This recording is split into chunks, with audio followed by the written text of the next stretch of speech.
Povo de Roma, seja muito bem-vindo ao canal A Roda, lugar onde você entende sim qual carro deve comprar. E hoje eu estou aqui com ele. Sim, eu sei, você sabe. Já vimos o novo Chevrolet Tracker em dois vídeos aqui no canal, um do lançamento e um da versão RS estática. Agora chegou a hora de conhecer a versão Premier, sim, e contar para você sobre algumas mudanças mecânicas que tivemos aqui. E eu não estou falando apenas do fornecedor da correia banhada em óleo. Também vou explicar isso para você, mas esse carro ganhou potência, tá mais rápido e vou te contar como eles conseguiram isso e também expor para você o preço de toda a linha e todos os componentes novos que o Tracker da versão Premier ganhou, além desse facelift e de novas rodas. Também vou dar uma voltinha com ele aqui pelas cercanias de Ouro Preto para entender se algumas mudanças bem substanciais em suspensão, nos pneus e até no gerenciamento de motor e câmbio mudaram um pouco o comportamento dele.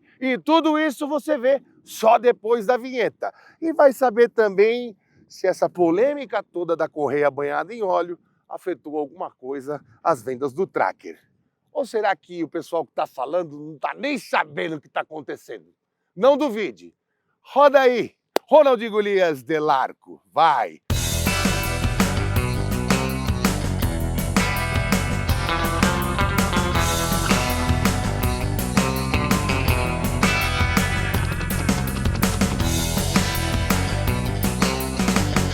Antes de começarmos a destrinchar tudo o que você quer saber do Chevrolet Tracker, saiba, na linha 2026 ele comemora 25 anos de Brasil. Tudo bem, você vai me dizer, João, aquela versão lá de 2001 nada mais era do que um Suzuki com uma gravatinha da GM. Tudo bem, tudo bem. Era um Chevrolet tão verdadeiro quanto esse Yeezy Boost, que é mais falso do que nota de 13. Mas tudo bem. Começou ali a saga do Tracker e ele tinha até motor a diesel, era muito mais envolvido para um off-road, tração nas quatro, e aí depois ele voltou como um Opel Mokka ou o Chevrolet Trax. Você se lembra muito bem aquele Tracker que tinha motor 1.8 do Cruze? Pois é, pois é, pois é. Lá nos idos de 2013, ele durou até 2017, quando o Cruze também ganhou um motor 1.4 turbo, e esse motor que muita gente tem saudade, habitou também o capô, ou melhor, embaixo do capô de um Tracker em 2017. Aí veio 2020, a pandemia, e na linha 2021 ele chegou nessa geração aqui, que é a quarta geração, e a partir de 2025/2026 ele recebeu esse facelift. Pois bem, como você já viu no vídeo do RS, aqui também não tem tanta mudança, mas também não tem tantos elementos como você viu lá no RS. Aqui uma coisa mais limpa, mais voltada para sofisticação. Por isso é a Premier, não é mesmo? Não tem aquele preto brilhante aqui, é mais um cromado, a grade também um pouco mais sóbria e sim, aqui está tudo igual. LED aqui em cima e os faróis aqui embaixo. Mais ou menos o que aconteceu com a Chevrolet Montana. Não é exatamente a frente da Chevrolet Montana, mas parece bastante. E se olhar bem, parece até um pouco o Chevrolet Equinox, que tem aquele preço estratosférico e, sinceramente, eu não vi nenhum na rua ainda. Bom, a parte estética mais profunda está aqui. Tem alguma coisinha na lateral também, mas ali do lado eu vou te contar sobre mudanças que você talvez não veja, mas sinta. Nas dimensões não tem mudança nenhuma, nem no comprimento, nem no entre-eixos. Mesmo com esses novos para-choques, não há um ganho assim substancial. A altura do solo também continua a mesma. E agora, novo mesmo, temos ali rodas e pneus. Na verdade, as rodas têm um novo desenho, mas continuam com aro 17. E esses pneus, sim, segundo eles, mais próprios para as alterações que eles fizeram, especialmente na regulagem dos amortecedores e também na inteligência ativa. Esse é o termo que a Chevrolet usou para caracterizar as mudanças na direção. Aqui você vai ter 3 calibragens que o carro vai entender tanto nos amortecedores quanto com a direção. Você pode calibrar de uma maneira para o carro ficar mais econômico, para carregar um pouco mais de carga e para melhorar a dinâmica. Não deram exatamente qual a calibração que você tem que usar, mas essa foi a explicação e não temos números sobre a pressão dos pneus que você deve usar agora no novo Tracker. Bom, a gente vai andar e vai ver se isso corresponde à realidade ou não. Software da direção elétrica também otimizado, por isso eles falaram de uma inteligência dinâmica da direção. E certamente amortecedores com uma pressurização um pouco mais robusta para que o carro com o tempo não pareça que está ficando um pouco sambadinho, mas a bem da verdade, com aquele campo de prova, o CPCA, a Chevrolet faz suspensões e carros muito agradáveis de dirigir, pelo menos quando novos ou quando bem conservados, faz muito tempo. Eu que tenho esses cabelos brancos e não são pintados, te digo, eu fui no lançamento do Astra, aquele primeiro quadrado, segunda geração, na verdade um facelift da segunda geração que veio para cá. E o carro já era com uma suspensão formidável, mesmo com rodas grandes para a época. Então, isso nunca foi um problema e, segundo a Chevrolet, ficou ainda melhor por aqui. E vou te mostrar um item que eu tinha visto até no lançamento do RS e não tinha percebido. E aqui, a luz do sol, quer dizer, entre nuvens, eu consegui ver. Tem mudança sim na lanterna. Ó, olha isso aqui. Pois é, meu caro amigo youtuber Spec, naquele breu que estava lá no evento, eu não consegui ver quão mais translúcida ela tá, né? Tá com um desenho mais legal aqui por dentro. Esse plasma do LED ficou até um pouco mais vivo, uma sensação de lava mesmo. Ficou mais legal, você vai conseguir reconhecer pela traseira. Muita gente questionou por que não fizeram uma outra lanterna, como fizeram outros faróis e DRL dianteiro. Só quem está com a pele no jogo pode responder, ou seja, talvez uma mudança um pouco mais profunda aqui faria com que ele não valesse tanto a pena assim e as empresas têm que lucrar, né? Aqui não é Cuba, nem Coreia do Norte, como muitos gostam de falar. Tem esse refletivo aqui e na traseira basicamente é isso, detalhezinho aqui embaixo, continua igual, como se fosse ganhar aquelas luzes que os Fórmula 1 ficam piscando, né? Aqui uma luz de neblina, enfim, não colocar. Brake light continua aqui, detalhezinho preto brilhante aqui em volta da lanterna e mesma capacidade do porta-malas com 393 litros e pouco mais de 1.400 litros com tudo rebatido. É bastante coisa. Será que é 1.400? Deixa eu olhar. Talvez eu tenha me enganado.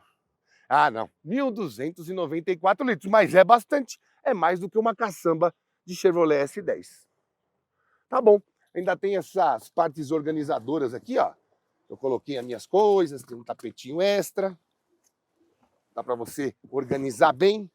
E claro, tem step, porque a Chevrolet tá ligada que você vai usar o seu tracker para rodar por estradas boas, mais ou menos, e péssimas como temos aqui em Minas Gerais. Então, sempre é bom ter step, ainda mais quando você tem uma roda de aro 17 com pneus 21555, que não é um perfil muito baixo, mas diante da conservação das rodovias estaduais aqui, tem jeito, pode usar um pneu de trator. Tem uns buracos aqui que até isso vai furar. Bom, agora vamos ao que interessa, o que você mais quer saber, que é como essa potência foi melhorada e tudo que a gente pode contar já de modificações que eles fizeram para que quem tem esse trauma da correia banhada fique mais tranquilo. Vem ver. Sim, fanático por técnica, você sabe, os freios não mudaram. Continuam com disco na dianteira e tambores na traseira. A suspensão também continua igual, McPherson na frente, eixo de torção ali na traseira. Bom, essa recalibração, essa temporada que ele passou ali no CPCA não melhorou apenas a parte de você dirigir, o ride, né? A parte do volante, dos amortecedores, de pneus. Eles conseguiram também extrair um pouco mais e distanciar ele um pouco do 1.0. Muito porque antes ele tinha 132 cavalos com gasolina e 133 com etanol. Não era uma distância muito grande para os 115, 116 que tinha na versão 1.0. Ambos de 3 cilindros, obviamente. E agora aqui temos 139 com gasolina e 141 com etanol, atingindo um torque máximo de quase 23 kgfm a partir de 2.500 RPM até perto dos 4.500. É bastante. É tão bastante que o 0 a 100, segundo a Chevrolet, passou de 11.1 para 9.4. Aí eu vi vantagem 0 a 100 abaixo de 10 segundos, aí já coloca ele no hall mais perto ali do Volkswagen T-Cross Highline e não tão perto assim, mas mais perto de Honda HR-V Touring e também Hyundai Creta Ultimate. Ficou bom, ficou bem bom e não ganhou só potência, também ficou mais econômico. Vou te dar os números que o Inmetro coletou no teste. Na verdade, o teste do Inmetro que a Chevrolet fez, sempre com motor de bancada, tal, não é exatamente a vida real. Mas se liga na diferença. Ganhou esse tanto de potência, antes era 132, 133 e o torque era 19,4 e 21,4 respectivamente com gasolina e álcool e passou de 20 para 22,4 e 22,9. Mas em consumo me surpreendeu. Antes ele fazia 7,2 km por litro de etanol na cidade e 9,2 de etanol na estrada. Agora ele faz 7,6 na cidade e 9,7 na estrada, ou seja, mais econômico. E com gasolina passou de 10,4 na cidade para 11 km por litro. Esse teste a gente vai fazer ainda quando esse carro vier para eu testar. E 13,2 na estrada para nada menos do que 13,7 agora com esse novo motor. Para mim, tá bem interessante. Eu achei que isso não aconteceria.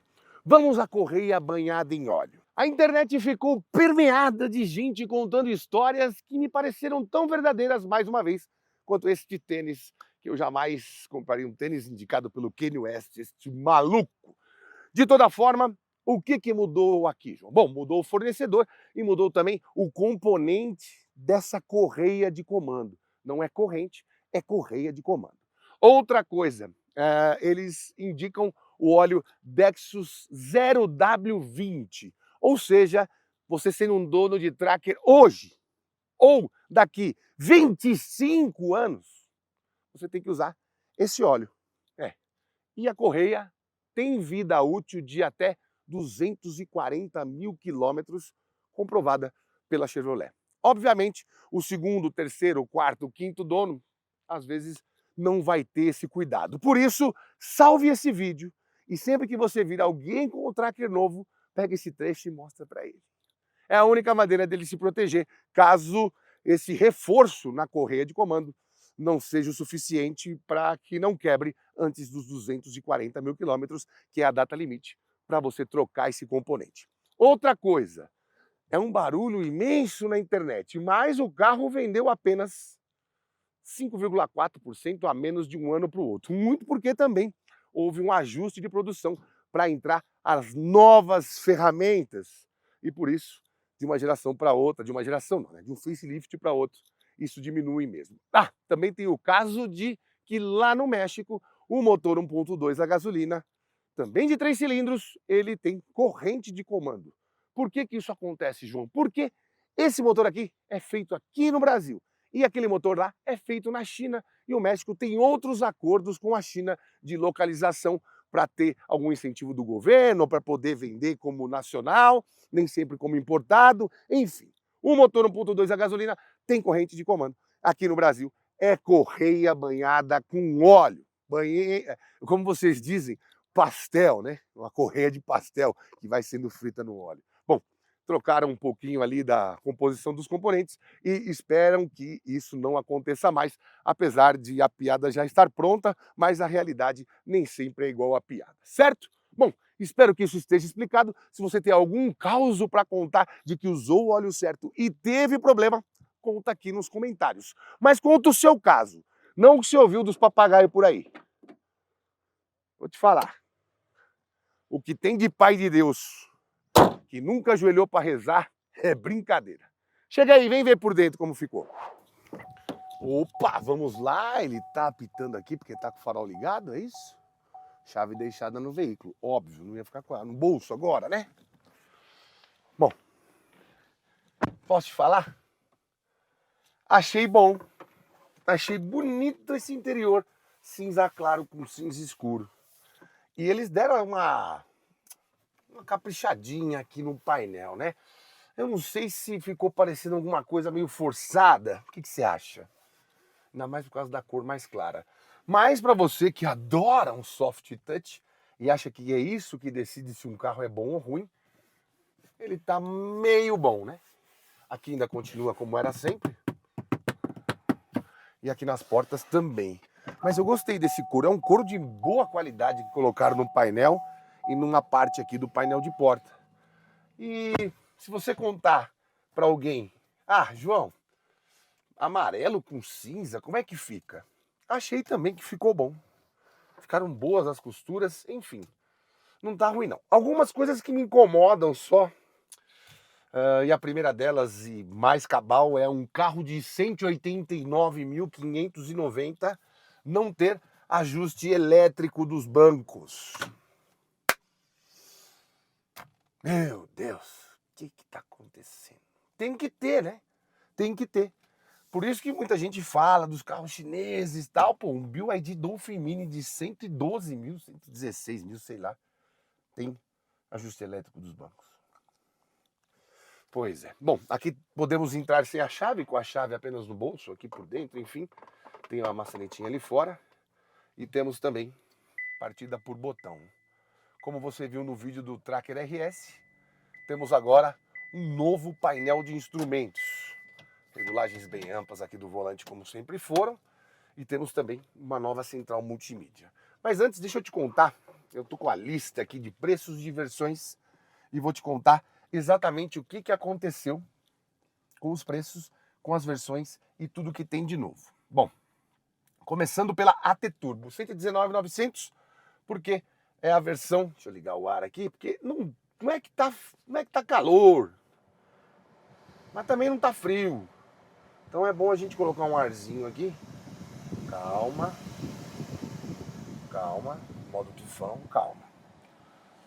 A T-Turbo é 1.0 turbo de 3 cilindros, a versão menos potente. E ela sai por 119.900. Na verdade é a versão mais comprada pelo público PCD e também por quem é frotista, né? CNPJ. De novidade ela ganha calotas de 17 polegadas envolventes. Calotas. Bom, não dá para reclamar também porque todos os carros nesse nível, que vão atender o público PCD e o público CNPJ, que vão custar até 120 mil, vem com calotas. Faróis Full LED, muito bom isso. Por exemplo, Nissan Kicks, a versão de entrada que também serve a esse público, tem os faróis de lamparina, por exemplo. Sensor de estacionamento traseiro, outra coisa boa. Nissan Kicks, por exemplo, não tem. Você tem que comprar como acessório. E lanternas com lentes de cristal. Além dos 6 airbags, chave presencial, que é muito bom também. O Multilink de 8 com projeção sem fio. Você tem isso num carro de 120 mil. Várias marcas tiram coisas dos carros que são para o público PCD e também para o público frotista. Sensor crepuscular, muito bom também, que percebe quando a noite cai o farol acende. E o controle de velocidade de cruzeiro não é adaptativo, mas está lá. E USB, 4 USB, 2A e 2C. Por 154.090 você entra na versão LT, que já tem o cockpit virtual, MyLink de 11 polegadas e o painel digital de 8. Ou seja, desde a versão LT você já tem esse visual aqui. Câmera de ré em alta resolução, que deve ser parecida com esta aqui. Aliás, melhorou bem mesmo a resolução, principalmente perto. Longe não, mas perto tá boa. Você pode tirar as suas linhas aqui. Painel frontal macio ao toque, ou seja, esse detalhe aqui você já vai ter na versão LT. Calotas de 17 também, envolventes em 2 tons. Ainda não tem roda de liga leve nessa. E tem o rack de teto e o console com apoio de braço e retrovisores na cor do veículo. Isso extra com relação à versão de entrada de 119, né? E passamos para LTZ. Uma abaixo dessa aqui, ainda com motor 1.0 turbo. Com ar-condicionado digital, monitor de pressão de pneus, lanternas em LED, são essas lanternas que você viu aqui. Interior premium preto, interior premium deve ser exatamente um interior revestido com couro. E rodas de liga leve de aro 17, além de indicação de distância frontal, ou seja, aquele alerta de frenagem de emergência, e o alerta de ponto cego, ou seja, aquele detalhezinho ali no retrovisor. E alerta de colisão frontal, como eu já tinha lhe dito. E essa aqui, Premier 1.2 turbo, aliás, LTZ 169.490, e aí por 189, 20 mil reais a mais para você ter o motor 1.2 turbo. Você vai ganhar faróis de neblina em LED também, interior premium preto e bege, rodas de 17 polegadas exclusivas, essas rodas que você viu aqui, teto solar panorâmico, pois é, Acabamos de ver o Honda HR-V sendo lançado por 210 mil na sua versão mais cara. Repito, 210 mil reais. E não tem teto solar. Onde é que eles se perderam? Jean, onde eles se perderam? Que eles estão vendendo um carro por 210 mil que não tem teto solar. Daqui a pouco vão arrancar o retrovisor da direita. Eu não tô acreditando, cara. Eu fiquei louco. O Honda HR-V é um baita carro. Mas por 210 mil, tem que trazer o teto panorâmico e alguém para fazer café uma vez por semana. Não é possível, cara. Fiquei realmente indignado. Estacionamento automático, ou seja, o parque assiste completão, sensores de estacionamento frontal e lateral, retrovisor interno eletrocrômico, como você pode ver aqui, não tem aquela linguetinha. Aqui, ó, carregador para celular sem fio, ou seja, por indução, sensor de chuva e aqueles acabamentos cromados, tanto por fora quanto aqui por dentro também. Ah, você vai reclamar, né, que não tem freio de estacionamento eletrônico. Que problemaço. A humanidade chegou até aqui freando o carro assim. Tudo bem, o estacionamento eletrônico eu acho importante e dá até uma conotação mais moderna na arquitetura eletrônica de cada carro. Mas não é um fator que seja determinante entre os outros 250 itens que você tem que ver. E lembrando, no caso do Honda tem, no caso desse carro aqui não tem, e eu não acho que vale a 20 mil. Tem isso. E tem a versão RS 1.2 Turbo que você já viu aqui no canal, com aqueles bancos vermelhos que parecem... Eu não vou falar disso, não. Minha mulher vai ficar brava se eu falar que parece uma poltrona de um lugar que eu já fui na vida. Não vou falar. Ele tem interior premium preto e vermelho. Hã? Já viu? Pomba gira. Brincadeira. A mulher vai ficar brava comigo se eu falar disso. Rodas de liga leve, aro 17 exclusiva, gravatinha preta, grade esportiva, logo RS, emblemas em preto, retrovisor preto, rec de teto preto e apliques do para-choque em preto brilhante. Ou seja, onde eu te falei lá na frente que era cromado, no Tracker RS é em preto brilhante. Outra coisa que eu queria te falar é sobre... precisamos falar sobre... aqui. Na linha 2026... em virtude do IPI verde e de você passar por algumas alterações do PL8 para o ConvL8, o Tracker 1.0 perdeu um pouquinho da potência, acho que era 116 antes, 116, 117, né? Agora é 115 cavalos e meio com gasolina ou com etanol. Antes, deixa eu pegar aqui, antes era 117 com gasolina e 121 com etanol. O torque era 18,3 com gasolina e 18,9 com etanol. Agora é 18,3 e 18,9, não mudou nada. O 0 a 100 que antes era feito em 10,9, continua sendo feito em 10,9, a velocidade máxima que caiu um pouquinho de 190 para 184. Contudo, porém, entretanto, ele ficou um pouquinho mais econômico, faz 8,1 de álcool na cidade e 9,9 na estrada. Antes fazia 8,98, um décimo. É que é de bancada, né? Aí é eletrônica ali, é a máquina que faz. Na vida real, isso representa bem pouco. Com gasolina, era mais econômico, antes fazia 11,6 na cidade, agora faz 11,5. E na estrada 13,7, agora faz 13,8. Enfim, na verdade, contemplou ali um ao outro, né? Mas agora eu não entendi porque era 107 gramas de CO2 por quilômetro rodado e agora são 108. Para entrar no IPI verde não tinha que ficar com emissões melhores? Mas enfim, talvez um graminha não vai fazer diferença desde que você não tenha os hábitos do Maradona. Bom, aqui que nós temos, que me agrada e me desagrada às vezes.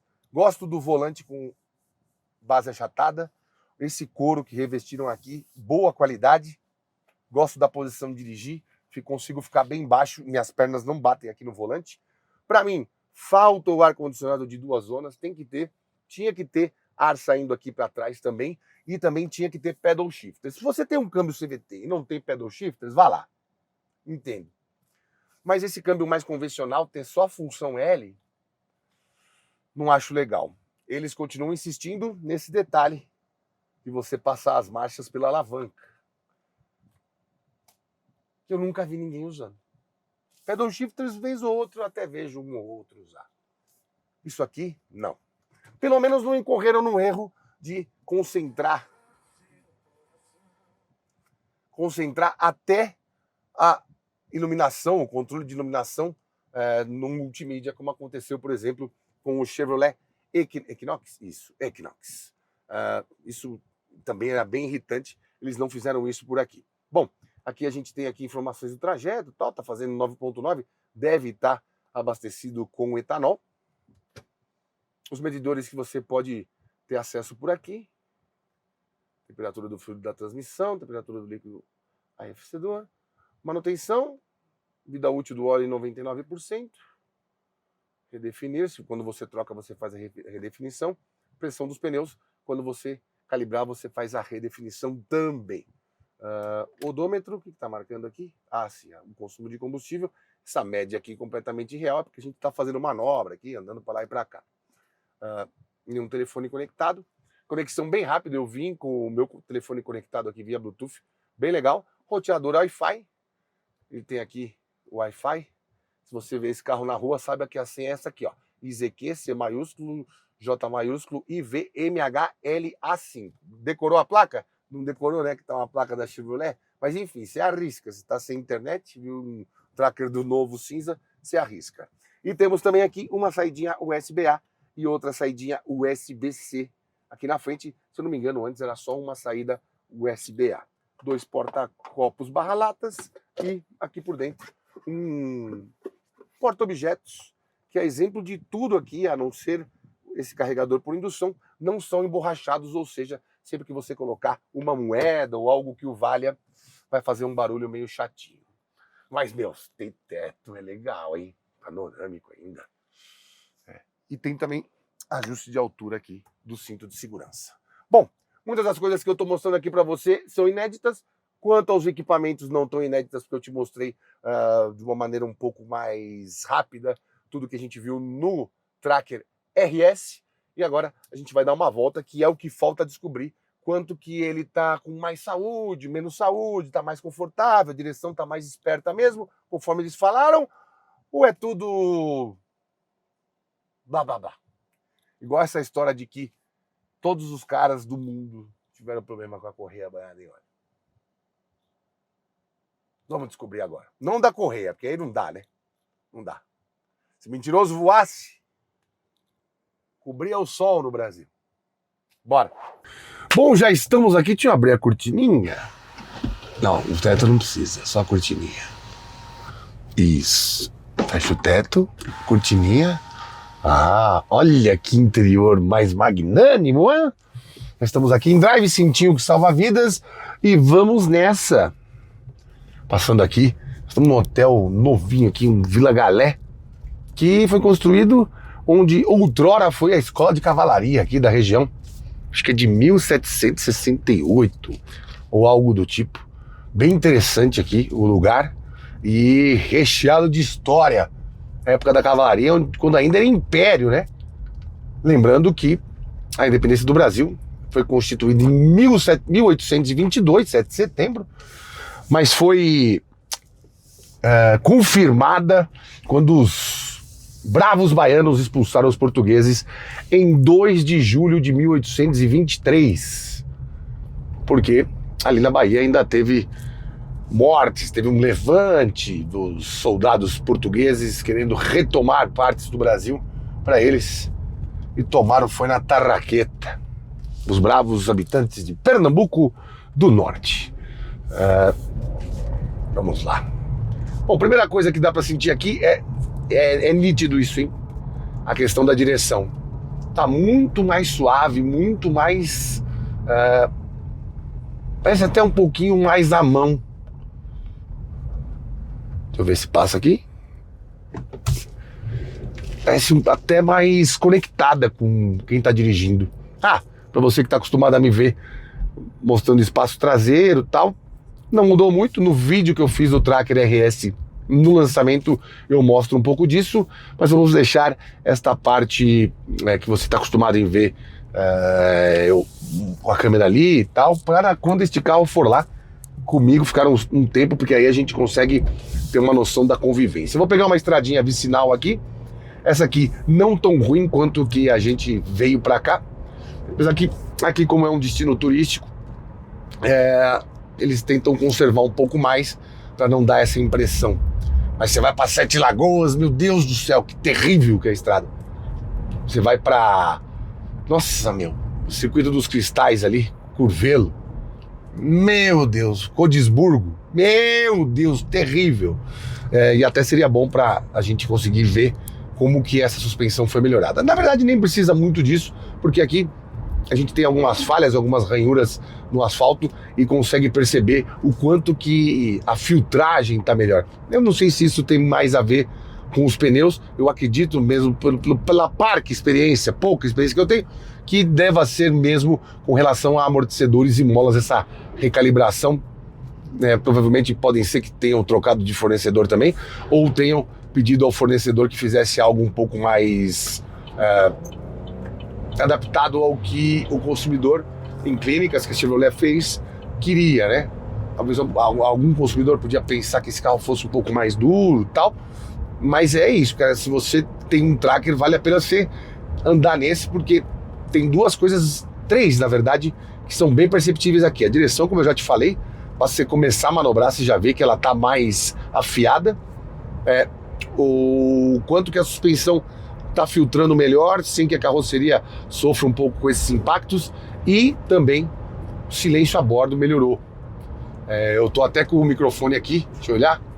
É isso aí, sem cancelamento de ruído, para você perceber. Janelinhas todas fechadas. Ó. Tá suave, tá gostoso de andar.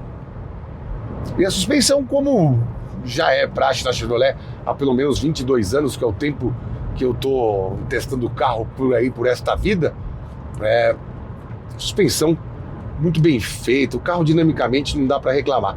É um dos SUVs, a exemplo de Volkswagen T-Cross e o Honda HR-V, que parece ser menor do que realmente é, né? Você se sente dirigindo um hatch, um pouco mais que isso, um hatch médio. Gostoso de andar. A calibração de freios também muito boa. É um carro gostoso de andar na essência. Ah, João, mas é muito caro. Mas no final eu vou te dar um toque sobre como você pode se aliviar com relação a isso. E os preços que eu te dei de lista de lançamento podem sofrer alguma redução em breve com a aplicação do IPI verde. A Chevrolet ainda não anunciou os descontos, porque é um período de lançamento. Não sei se isso vai acontecer tão em breve, porque esses carros foram produzidos antes de que esse imposto entrasse, né? Ou foram faturados já. Então não pega muito bem para quem já comprou, já acreditou, imaginar que vai pagar mais por um carro que vai valer menos em breve, 0 quilômetro. Mas deve ter alguma redução também, porque a Chevrolet tem uma fábrica muito moderna para fazer o Tracker e se esforçou, se empenhou em desenvolver partes do carro com reciclabilidade, como o IPI verde sugere, com redução de emissões, como o PL8 sugere, eles alcançam a meta e tentam baixar um pouco disso. Também já uma parte estrutural do IPI verde, que reduz o imposto sobre carros, não sobre jet skis, de um carro do C-Flex, ter as baixas emissões, ter uma cilindrada menor, ser um carro compacto, e vai atendendo esses requisitos e tentando diminuir ainda mais o IPI com esses outros, índice de nacionalização, alguma eletrificação, não é o caso daqui, reciclabilidade, enfim, diversos itens. Se você procurar aí na internet, você vai entender como que é composta essa diminuição do imposto sobre produtos industrializados. Bom, curvinha um pouco mais ardida aqui, é gostoso demais de andar. E vou te falar, menos estrangulado mesmo. Parece pouca potência e pouco torque a mais, né? De 21,4 para 22,9 não é pouco torque, considerando que o peso não diminui. E a potência, sim, não é tanta assim, de 133 para 140. Mas é plenamente sensível que você está com um carro mais esperto. Parece que também o acelerador ficou um pouco... motor e câmbio conversam sensivelmente melhor aqui. Ó, esse ruidinho que invadiu a cabine é natural dele, quem tem um sabe. Em potências um pouco, em rotações um pouco maiores, isso acontece em todos os 3 cilindros, né? Mas uma coisa bem interessante da Chevrolet e que cativa também os consumidores que já testaram outros motores 3 cilindros turbo e depois andam tanto no Tracker quanto no Onix é a quase ausência de vibração em decorrência do 3 cilindros. Aquela vibração parado, sabe? Você não consegue observar tanto aqui, especialmente acontece quando você dá um pouco mais de pé ou quando você está em ponto morto. São frequências mais perceptíveis nesse caso dos 3 cilindros. E aqui você consegue andar e, se a pessoa não souber, um pouco mais leiga ou não entendida desse carro propriamente dito, não vai saber se é um 3 ou se é um 4 cilindros. Fizeram um trabalho bem feito aqui. Mas claro, muita gente vai dizer que não presta por causa da correia banhada. Bom, eu já falei sobre isso aí. Isso me irrita um pouco porque eu costumo conversar muito com dono de carro. Muita gente, por intermédio de vocês, muito obrigado, aliás, por vocês sempre compartilharem o vídeo, sempre espalharem a palavra. Muita gente me reconhece e eu sempre pergunto que carro que tem. Aliás, muitos que me assistem aqui me encontram na rua, especialmente quando eu estou indo ou voltando de alguma gravação. Eu faço questão de perguntar o que a pessoa, qual carro que a pessoa tem, o que ela acha do carro dela, quais são os pontos positivos, negativos, algum problema que ela teve. E, ultimamente, boa parte das pessoas que eu pergunto que tem ou tiveram Onix e Tracker com a correia banhada em óleo, praticamente nenhum me relatou problema. Eu não estou falando de 3 ou 4, estou falando de 30, 40. Para não falar que nenhum me relatou um problema. Que teve um problema de uma luzinha que acendeu e tal, e quando foi ver, era justamente sobre um alerta que o motor... Eu nem sabia que o motor fazia isso, ou o sistema fazia isso.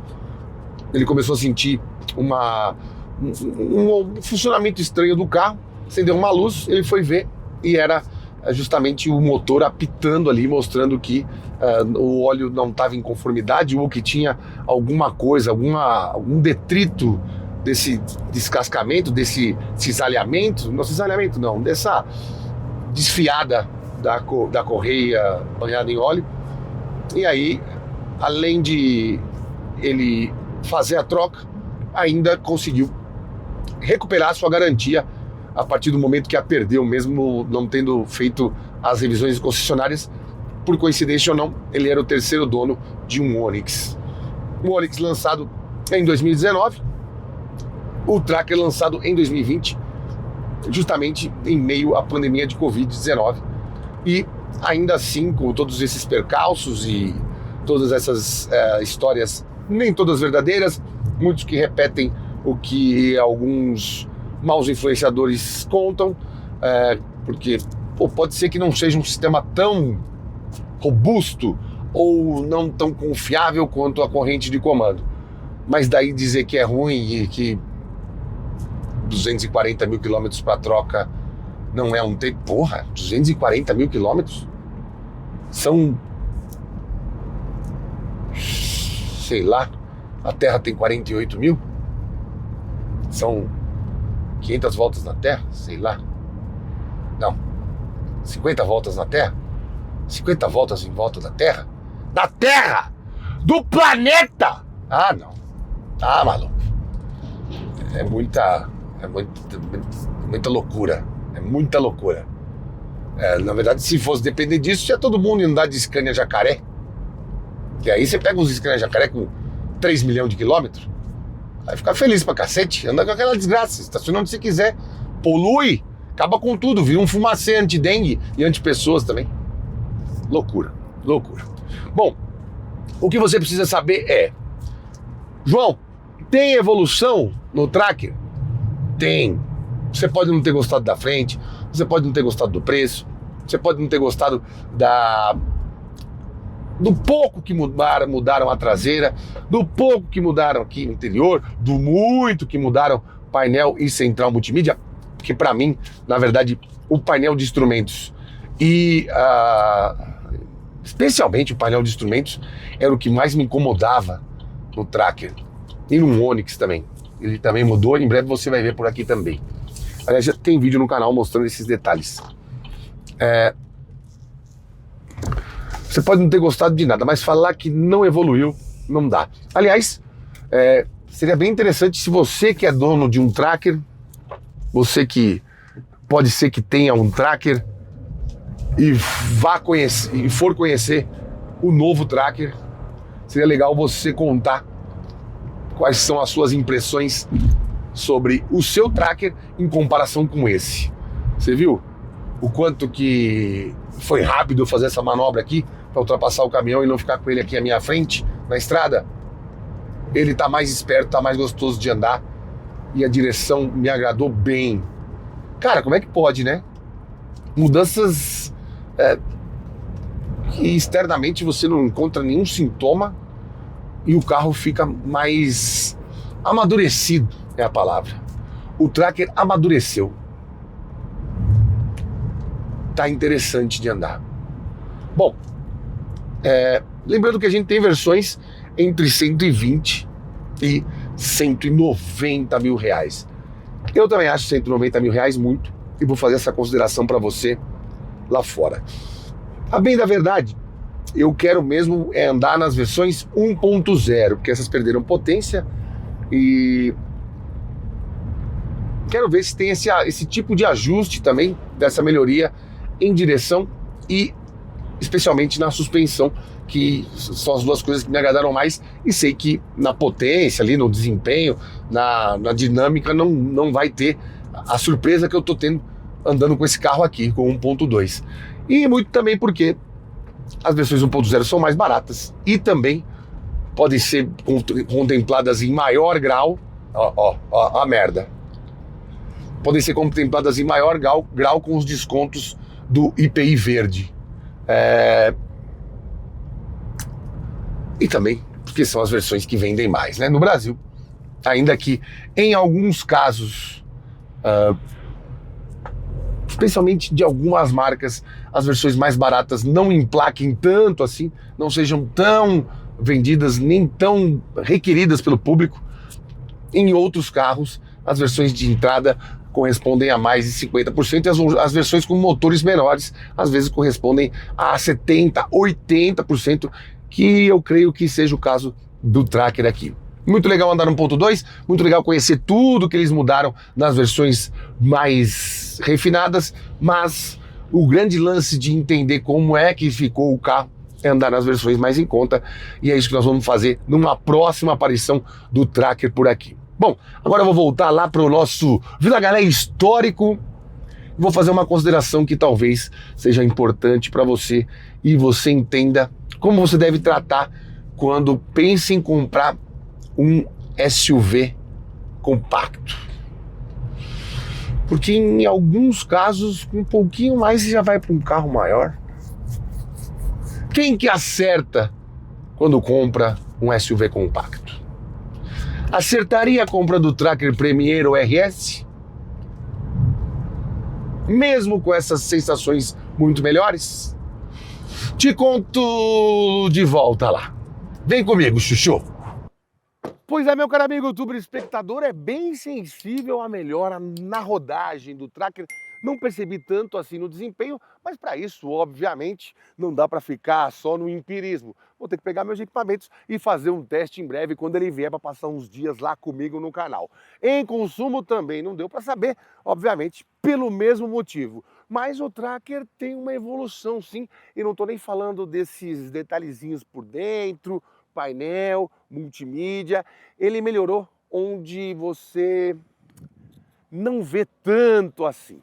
Achei que a frente ficou legal também, o interior, mas para andar tá mais gostoso. E se você é um dono de um tracker, vá fazer um test drive que você vai entender a diferença. Mas não dá para fugir da máxima de que por 190 mil tá caro demais, não tá? Eu também acho. Por essa grana e conhecendo os dois carros mais profundamente, ainda considero o Volkswagen T-Cross Highline o meu preferido. Mas nessa categoria de SUVs compactos, eu acho que todos top de linha estão fora da casinha. Se for para comparar com potência, o que tem de equipamentos, estética, o mais legal de todos é o Hyundai Creta Ultimate, com 193 cavalos e um visual recentemente renovado que me agrada mais. Mas se você escolher ou o T-Cross Highline ou o Tracker na versão Premier mais cara, ou o Hyundai Creta Ultimate, ou o Honda HR-V Touring, você está errado nos 4 casos. Nesses carros, o negócio é você procurar as versões intermediárias, um pouco menos equipadas e bem mais baratas. E com esta bomba,